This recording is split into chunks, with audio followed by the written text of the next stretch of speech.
अस्सलाम वालेकुम जी फ्रेंड्स। आज का मेरा टॉपिक है वो है पैरेलल एक्सिस थ्योरम। तो हम लोगों ने एक सीरीज स्टार्ट की है मैकेनिक्स की। तो इस सीरीज़ में हमने इन तमाम टॉपिक्स पर पिछली वीडियोज़ में बात कर चुके हैं। ओके, तो अगर आप लोग इस सीरीज़ को फॉलो कर रहे हैं तो ठीक, अगर नहीं फॉलो कर रहे तो आपके जो मुतल्लिका टॉपिक्स हैं तो आप यहाँ ले सकते हैं, यानी कि जो लिंक्स होंगे वो डिस्क्रिप्शन में आप लोगों को इंशाअल्लाह रहमान मिल जाएंगे। आज का जो मेरे पास वीडियो है वो लेक्चर है वो 12 है, पैरेलल एक्सिस थ्योरम। तो आइए स्टार्ट करते हैं। बिस्मिल्लाहिर्रहमानिर्रहीम, सल्लल्लाहु अला मुहम्मद सल्लल्लाहु अलैहि वसल्लम। Parallel axis theorem.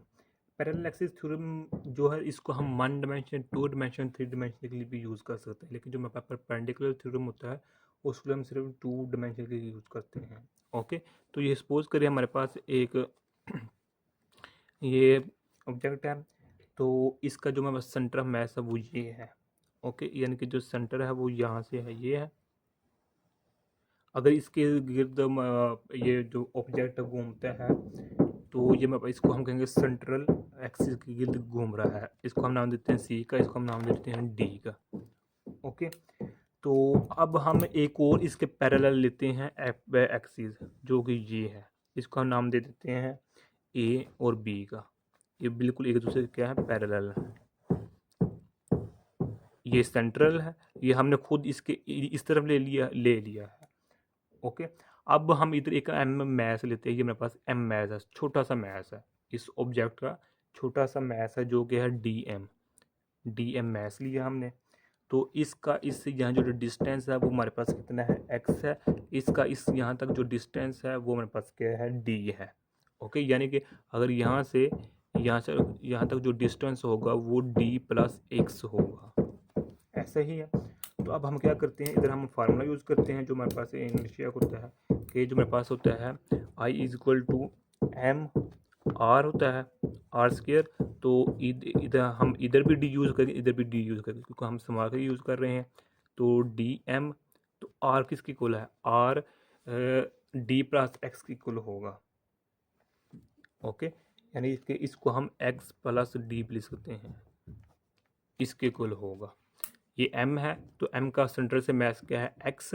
तो फिर इस सेंट्रल का इससे कितना है, d। x प्लस डी होगा हमारे पास जो r होगा।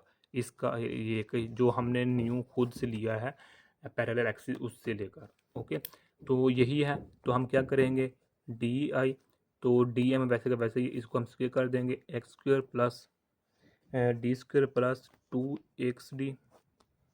ओके, तो अब क्या करेंगे, इसको हम अंदर मल्टीप्लाई कर देंगे, d m x square plus d m D square plus d m 2xd। तो अब इसको हम इंटीग्रेट कर देंगे। ओके, ताकि मुकम्मल जो मेरे पास ऑब्जेक्ट उसके लिए निकाल लें, इधर भी इंटीग्रेट यूज़ कर देंगे। तो इधर भी d m x square plus d m D square plus d m 2xd। ये से कैंसिल, तो मेरे पास ये बच गया। तो जो मेरे पास इंटीग्रल और डी एक्स स्क्वेयर है, जो मेरे पास ये डी एक्स स्क्वेयर है, ये किसका देखें, इसका एक्स कहाँ है, यहाँ से यहाँ तक का। ये तो मेरे पास जो ये इनर्शिया आ रहा है, ये किसका आ रहा है, सेंट्रल का। Moment of inertia central mass का आ रहा है। जो मेरे पास इस सेंट्रल एक्सिस में जो पैरेलल लाइन गुजर रही है उसका जो मेरे पास मोमेंट ऑफ इनर्शिया है वो मेरे पास ये है, इसकी इक्वल है इंटीग्रल डी एक्स स्क्वेयर की इक्वल है। ओके, तो अब हम क्या करेंगे, ये जो मेरे पास ये टर्म है, ये टर्म किसकी इक्वल है, ये एम की इक्वल है। यानी कि स्मॉल एलिमेंट को हमने इंटीग्रेट किया तो मुकम्मल ऑब्जेक्ट लिया गया, तो हमने एम लिख दिया। ये डी स्क्वेयर वैसे का वैसा ही है। अब जो मेरे पास ये होगा, जो मेरे पास 2x होगा वो बाहर आ जाएगा, तो बाकी डी एम एम डी बच जाएगा। और इसका जो मेरे पास आंसर होगा वो ज़ीरो होगा। वो ज़ीरो क्यों होगा, क्योंकि जो हम ये ले रहे होते हैं ऑब्जेक्ट, ये एक्चुअली इधर होता है, यहाँ डी एम इधर होता है, इधर। ओके, तो ये एक दूसरे के पैरेलल होते हैं, तो ओरिजिन सेम होता है। तो जो ओरिजिन में जो वैल्यू होती है वो हमारे पास क्या होती है, ज़ीरो ज़ीरो होती है। तो जिसकी वजह से भाई इसकी जो वैल्यू होगी वो ज़ीरो होगी। हाँ, अगर ये ऑब्जेक्ट इससे यहाँ हमारे पास होता ओरिजिन, तो यहाँ डिस्टेंस होता तो फिर इसकी वैल्यू कुछ और होनी थी। लेकिन जो हमारे पास ओरिजिन यहाँ है ज़ीरो ज़ीरो है, तो ये इसके पैरेलल है, तो इसकी जो वैल्यू होगी वो भी ज़ीरो होगी। तो यही मेरे पास था, ये मेरे पास यही हमने प्रूव करना था, एम डी स्क्वेयर।